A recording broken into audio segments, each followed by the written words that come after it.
Kia ora, ladies and gentlemen, good evening and welcome to Citizen A, where we wrap the week's current affairs with the best political team on television from a very Auckland perspective. Warning, we're as fair and balanced as Fox News. Joining me tonight on my revolving panel of bloggers and Auckland opinion shapers. He is the editor of independent news site livenews.co.nz, commentator and journalist Selwyn Manning. And he is the Associate Professor at the School of Communication Studies at AUT, Media Oracle, Dr. Wayne Hope. Welcome to you both. Coming up tonight on the Ports of Auckland Trouble at Mill Special. Issue 1, management have sacked 300 workers. What are the ramifications? And are Len Brown and David Shearer still missing in action? Issue 2, the mainstream media have claimed new industrial action is evidence of militant unions. But isn't it militant bosses trying it on in the second term of a hard right government? Issue 3, what is the outlook for industrial relations under John Key until 2014? And we'll end the show on a final word, but let's kick things off with issue 1. The Ports of Auckland this week sacked all 300 workers under the guise of flexibility. Is this about productivity or is this about smashing the unions? Selwyn,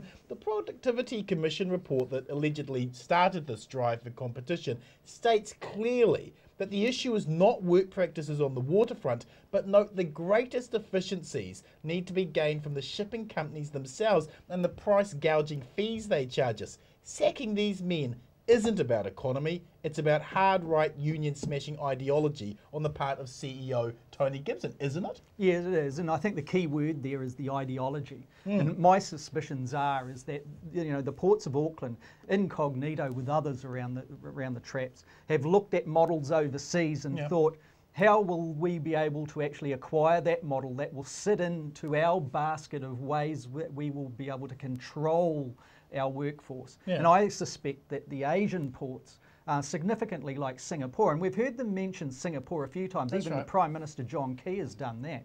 And I think they've looked at that kind of model and they've thought, yeah, we'll have that, we'll transplant that back here in Auckland, and if we're successful in doing that, then spread it to other kind of ports around the country.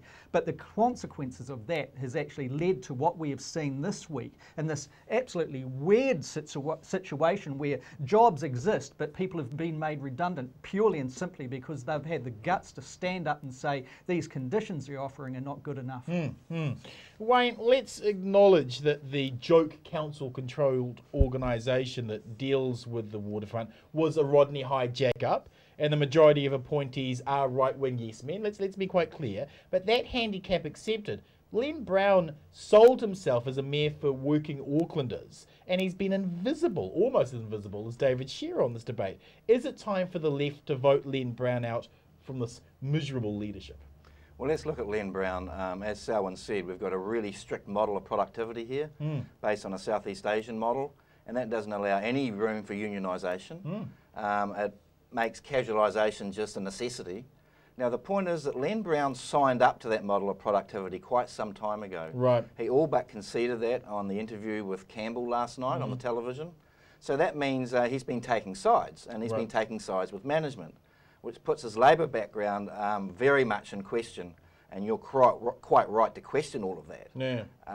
What he's going to get in the next election at local body level, hard to say. He's not going to mobilise people on the left very easily these days, is he? No. And the organisers of his campaign next time around may be having less energy to actually do all of that.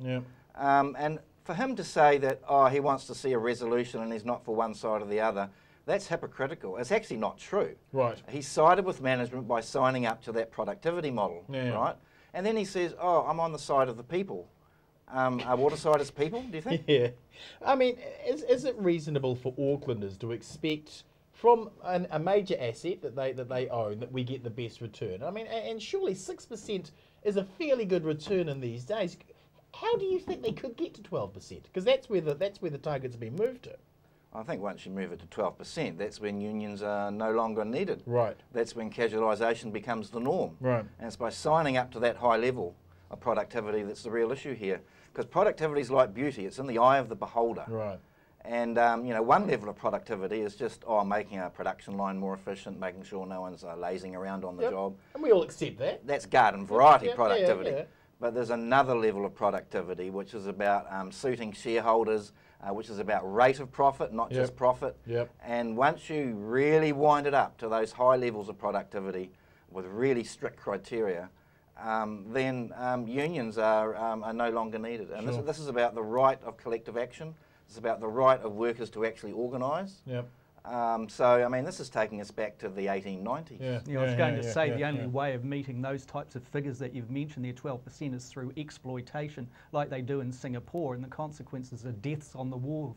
So, you know, do we want that here? And I kind of think of that 12% return. You notice a lot of those finance companies that went belly up, all the corrupt ones, they were talking about returns that high, weren't they? Selwyn, David Shearer is about to launch his Pagani-inspired dog whistle to appeal to National Party rednecks by attacking the whānau first policy of SIFs. And putting distance between Labour and the union movement is part of this attempt at repackaging Labour. Has David Shearer let the unions down, and should the unions look to channel their funds into a different political party? Because really, their value for their bang for buck isn't particularly good right There's now. a difference between should and would. Right. You know, and I think the problem is basically inside Labour, as much as anything, is the former union representatives that are inside Labour need to actually work as a pack. They're the ones who help to get Shearer in for their own reasons. Yes, that's right. They're the ones who can dictate basically the outcomes here when their leader needs to engage. Now, there's an interesting article that will appear in Gordon Campbell's Werewolf online magazine Brilliant. this One week. of the best in this country. And there's an interview between Gordon Campbell and David Shearer on exactly these points.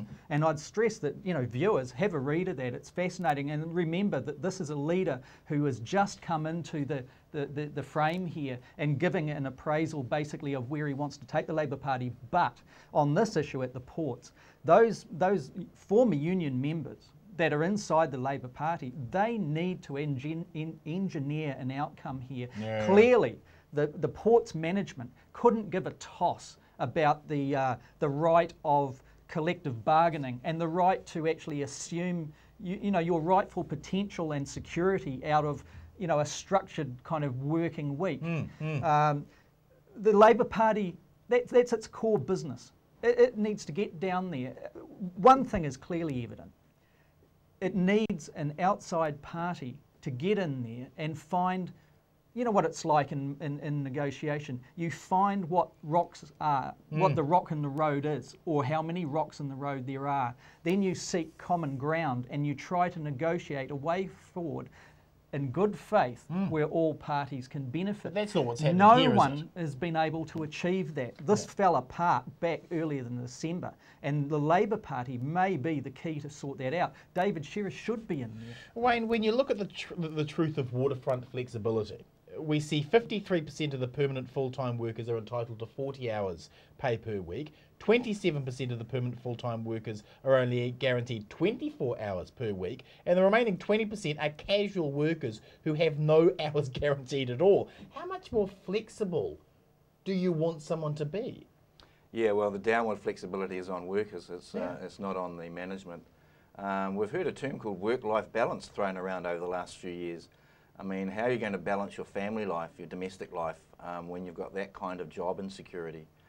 I think the point about this dispute is that there is no middle ground, because it's about one side wanting to decimate a union and the other side arguing that unions have a right to exist. Now that's zero sum. That's yes, no. Yeah. I haven't come across a more black and white dispute in New Zealand industrial relations history in some ways. Yeah. So that means that the management's being aggressive. And for Brown and Shearer to say, oh, you know, they want both sides to mediate or to come to a conclusion, it's ridiculous, because it's not an even money bet between the two sides. One side is very powerful and the other side doesn't have many resources, so it's a bullying situation. Question to both of you. TVNZ Breakfast this week had both hosts talking about the Ports of Auckland dispute as if it was a pay dispute by greedy workers. Does such a misunderstanding of the dispute by the hosts suggest that the Ports of Auckland have won the PR campaign? You know, I think in some elements what we're seeing there is Television New Zealand's corporate mirror glass image kind of spilling out into its own bias, the way it approaches these things. Putting that aside, you know, the consequences of this to New Zealand's economy can be significant. You know, through no fault of their own, we've found a workforce that is out there striking, being made redundant, which seems to me to be an odd thing in the sense that their jobs still exist, but they've been laid off as being made redundant, and they'll be replaced by contractors or contract groups. But what is happening here is there are gestures of solidarity across the Maritime Union of Australia, across the ditch, our most significant trading partner, but also significantly the longshore and warehouse unions in the United States. Both of those entities, their front pages on their websites overnight were showing that we are going to stand next to our colleagues, our brothers, if you like, and sisters that are on this picket line in Auckland. Now, what does that mean? That means that the ports in these countries potentially could be saying, we refuse to unload ships that have been stacked with scab labour or outside private contractors in Auckland. We are not going to accept them into our ports, or we're certainly not going to unload them. Now, that has direct consequence to the New Zealand economy. Remember, we're an export-led economy here in New Zealand. Somebody of some sense needs to go and actually talk to that boss down there at the port and saying, you've bitten off too much than you can chew. If you can't fix it, get out of the road. Ports of Auckland, it's been quite a sophisticated spin, hasn't it? I mean, you see stuff seeded onto the right-wing blogs, Kathy Odgers, Whale Oil, David Farrar, the under-resourced news teams of New Zealand pick that stuff up directly and off they run with it. It's been a pretty clever, because you still have people thinking this is about wharfies earning $90,000 a year. That's right. I mean, what you've just described tells us clearly that the management position hasn't budged right from the start. Right. It's about breaking the union. Yeah. The broader context here, if you look at capitalism today worldwide, it's what David Harvey called accumulation by dispossession. And that means that for large enterprises to make profit, it requires that workers have to give up their rights. They have to be dispossessed of their rights. So this is what we're seeing here. It's rampant anti-unionism, and it's accompanied, as you say, by a sophisticated, relentless PR campaign, which doesn't allow unions to actually represent their point of view in a collective way. I mean, you can do a stopwatch on Television 1, Television 3 coverage, and how much time does Parslow get? Gary Parslow compared to management? A lot less. Question to both of you, final question on this. The unions will make this an international issue, as you pointed out, Selwyn, by blacklisting Auckland as a port, and the cost to the Auckland ratepayers will be $11.5 million in redundancies. If this entire manufactured crisis was supposed to gain efficiencies, 1 to 10, how would you rate those efficiencies right now? Well, it's not about efficiencies in the pure economic sense.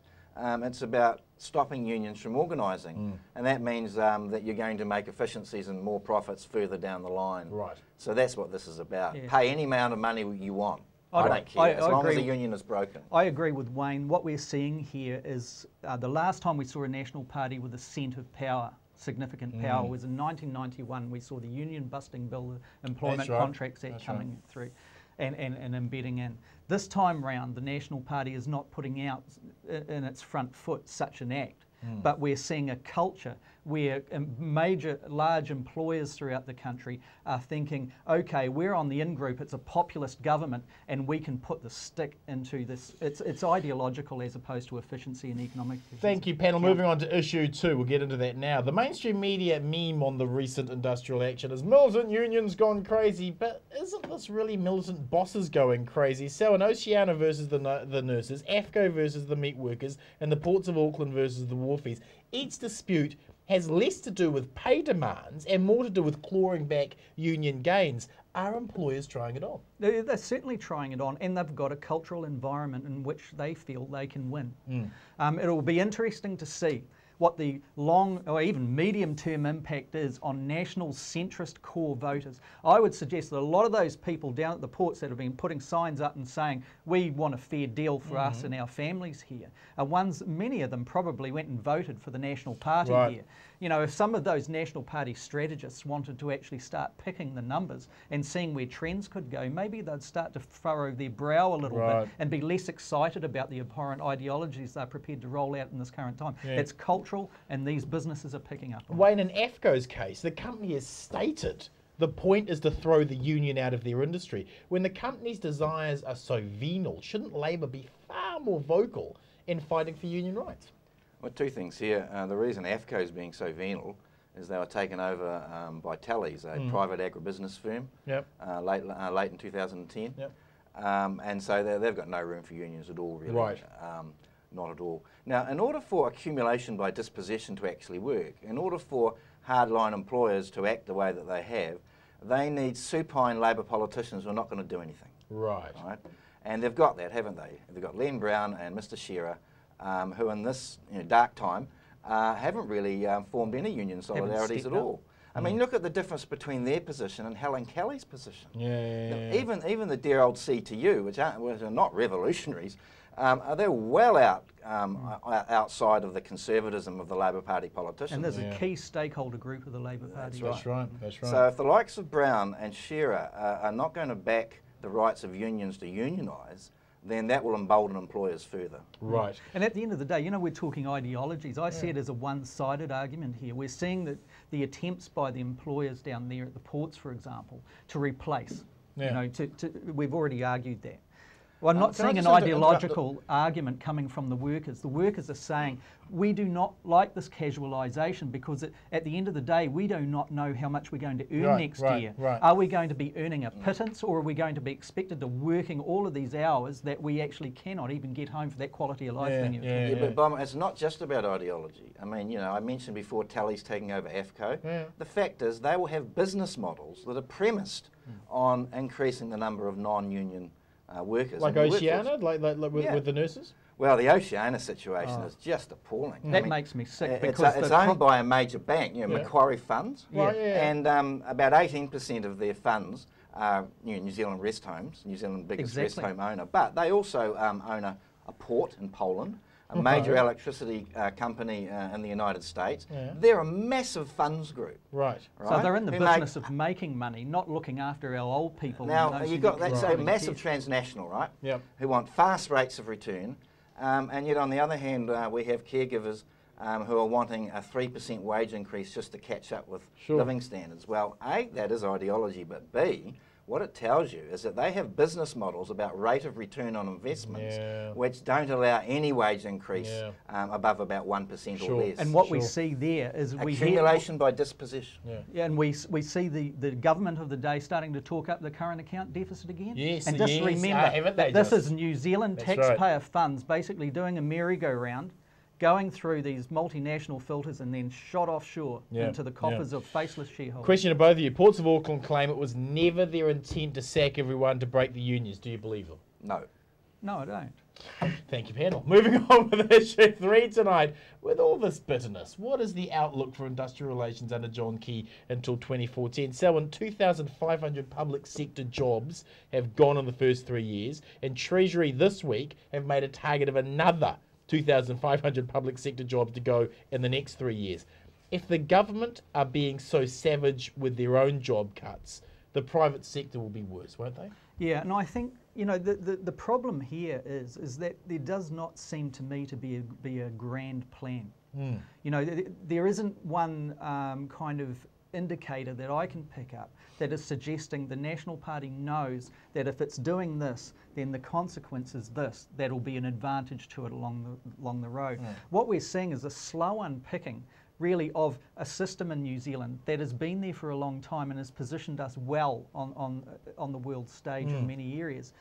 I really cannot get a grip on where the policy development is really intending on having a beneficial impact.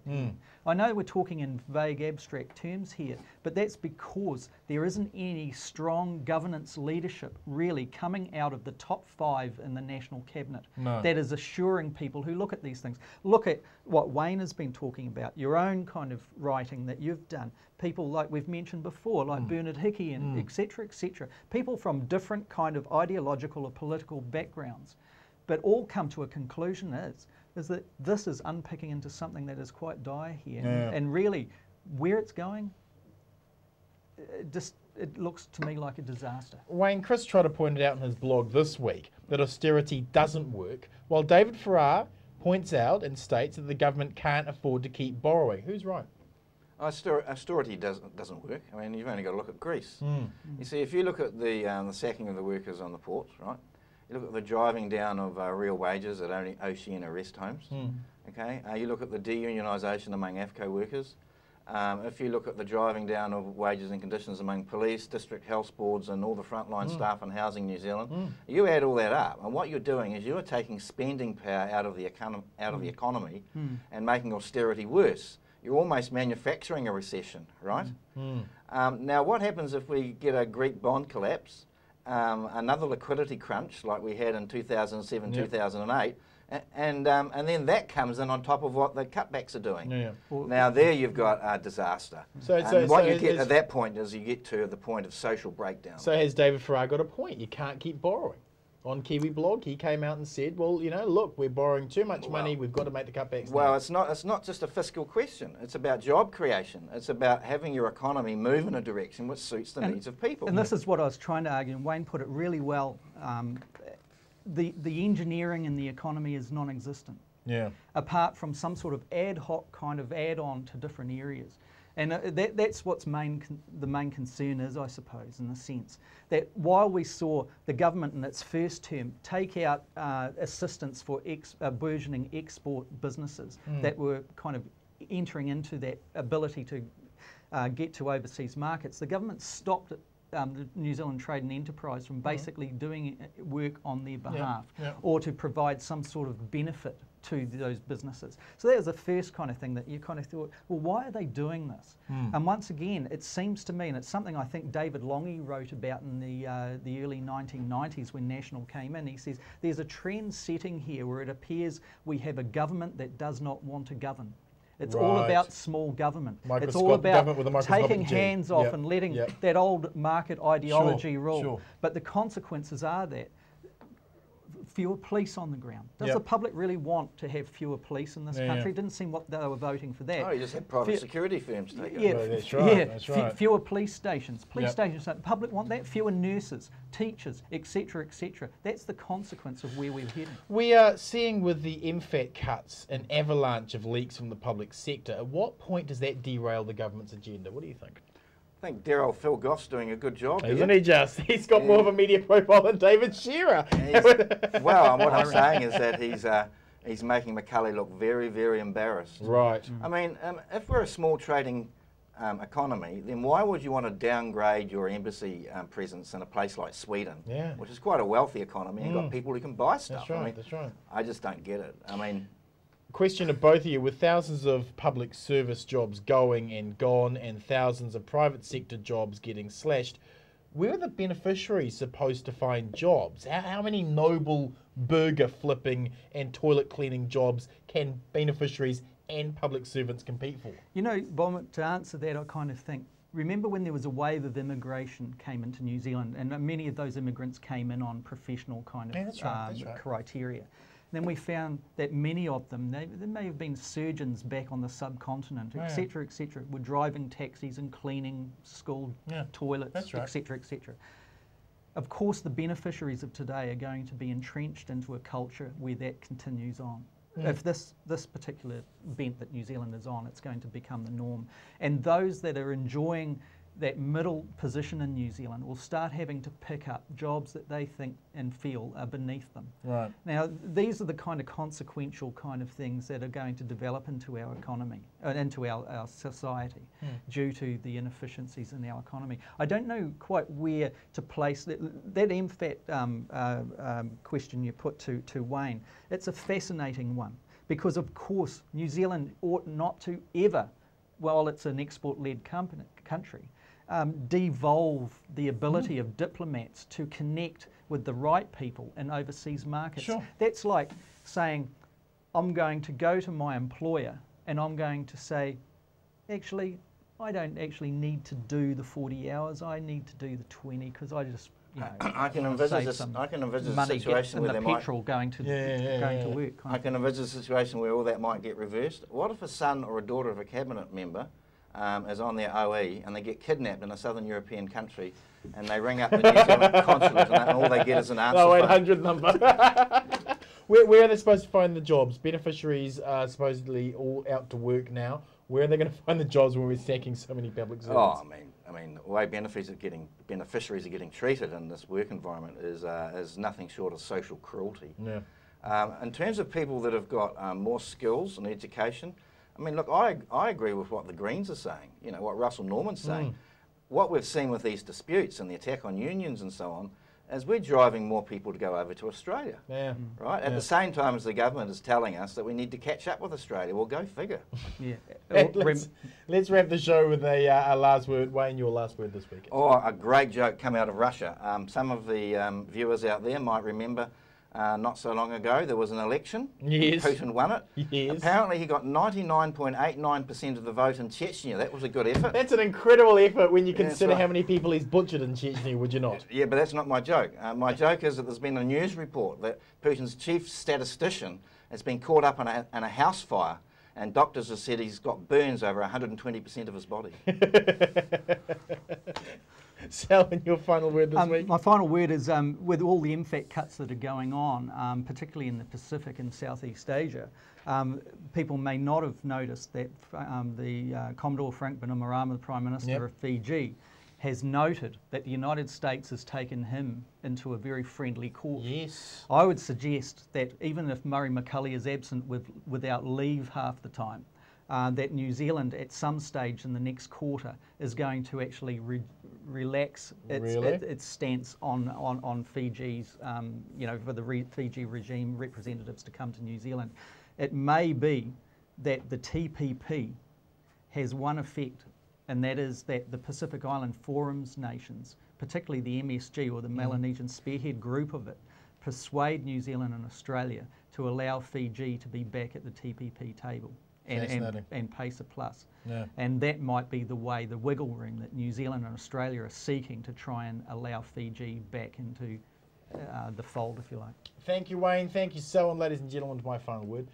David Shearer's shallow pool of advisors are directing Labour into trying to appeal to National Party supporters rather than the million enrolled voters who didn't bother to vote. With Labour's carefully crafted dog whistle speech looming, the direction of the party is pulling much further to the right than Labour voters may be aware of. Labour's aiming for an Orewa speech in Ponsonby. The challenge for the Greens and Mana will be to pick up that dissatisfaction once the dog whistles are blown. In 1951, Labour infamously declared we are neither for or against the waterfront dispute. That's the same gutless position they seem to be straddling now in their attempt to woo national voters. Such a spineless position today suggests Labour's new leadership have learnt nothing from their past. If you like tonight's show, please join our Citizen A Facebook site and connect with other like-minded news citizens, and follow me on my Citizen Bomber Twitter and Facebook page. Thanks for watching, whānau. Good night, Aotearoa.